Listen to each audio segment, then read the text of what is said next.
So, guys, good morning.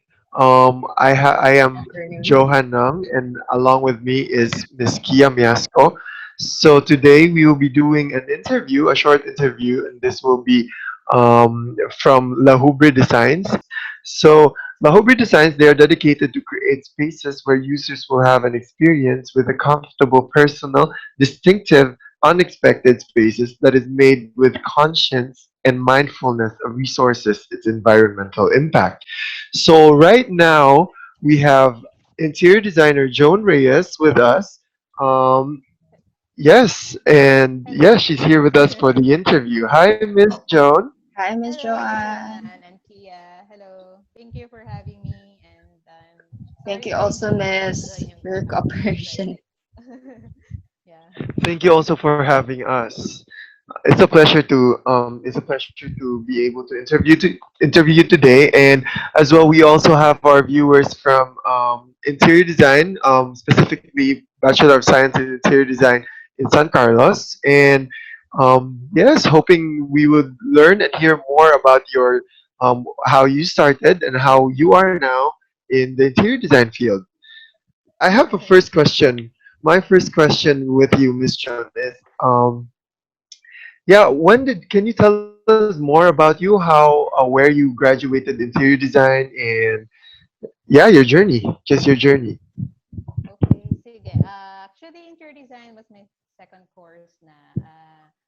Pam and I graduated as licensed nurses na.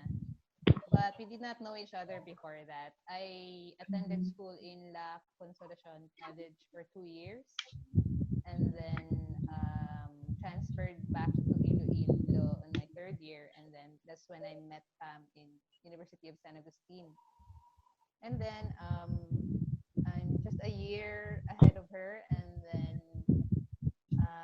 I graduated 2014, and then she was um, having her internship in the same firm na in-applyan ko after getting my license.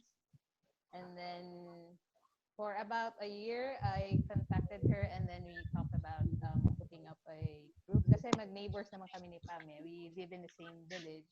Mm. So, meron kaming ano, we have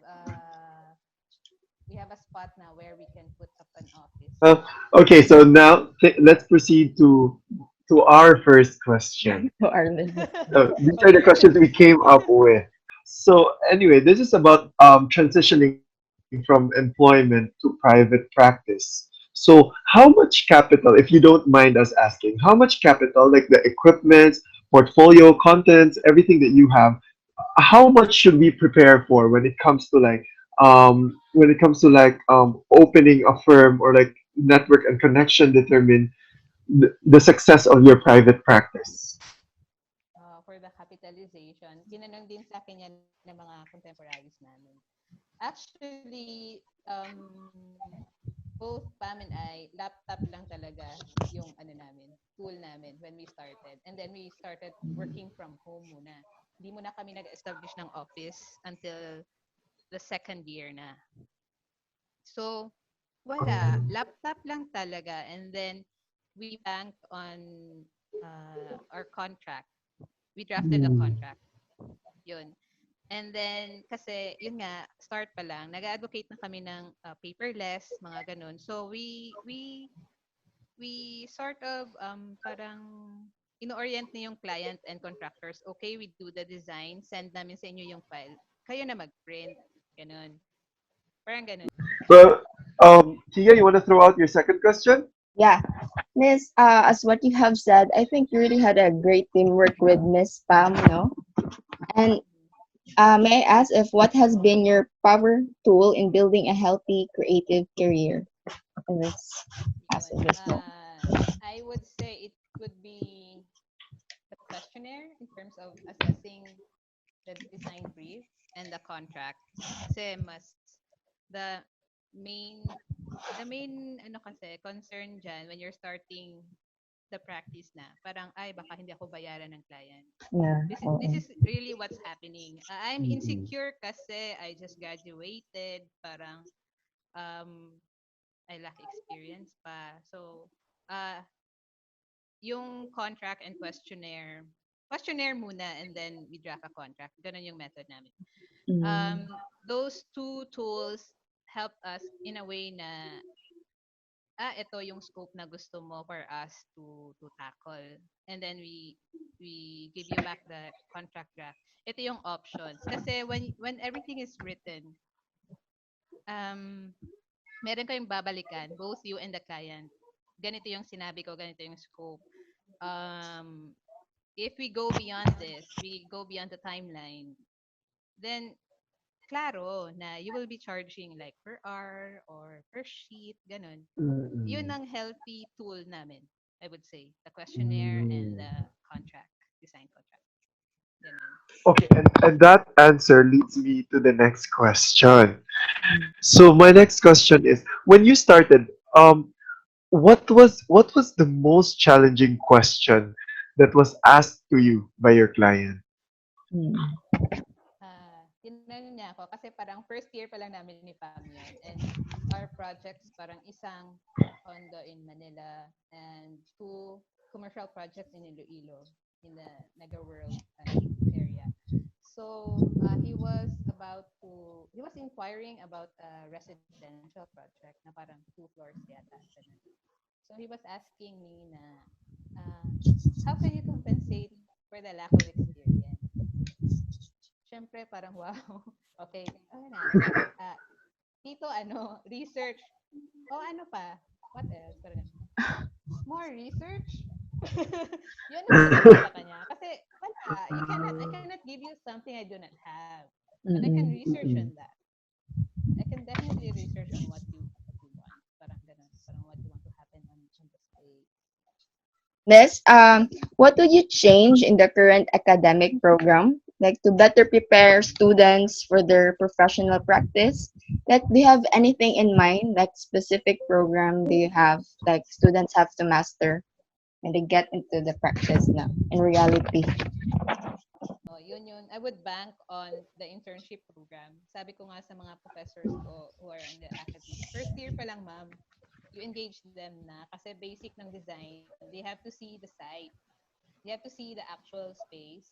Kung ano yung mga factors na kunwari may small window dyan, hindi mo alam kung ano yung adjacent na space there related to the other environment there. Parang kasi kami sa Lako before, first year pa lang kami pag-board yung professor, they bring us to the site. Alam ko ano yun, medyo. Pero I really appreciated that. Pero, kasi I was basing it on my first course, which was nursing. We were taught the basics. And Mm. then, we are, they bring us na to the hospital na to actually apply what we've learned. So, sana ganun yung program din sa interior design. Kasi I think 150 is really not enough to prepare you, Mm. Mm, especially with the yeah. office culture. Yun, dealing with the client, meeting the client, even taking measurements nga sa space. Mm-mm. Kinakabahan ka pa eh. Oo, parang, Um, yeah, and this makes me want to ask my next question now. When it comes to like let's say provincial areas or like areas nga, on a far side, which because if let's say for example when you say yeah, I studied interior design abroad, or I studied interior design in Manila, somewhere really where we say it's a bigger space, a bigger world. What can you suggest, or what can you tell those people who might think they have less of an advantage when it comes to mm, being in the battlefield of interior design? mhm. Yeah. Ah, kasi tinanong yan ng intern ko before. Sabi niya, my parents would not allow me to go to school in Manila. So, I'm stuck here. So, yeah. I would say na don't limit yourself. Lalo na ngayon, pandemic, parang walang class. I would Mm. say na parang, di ba?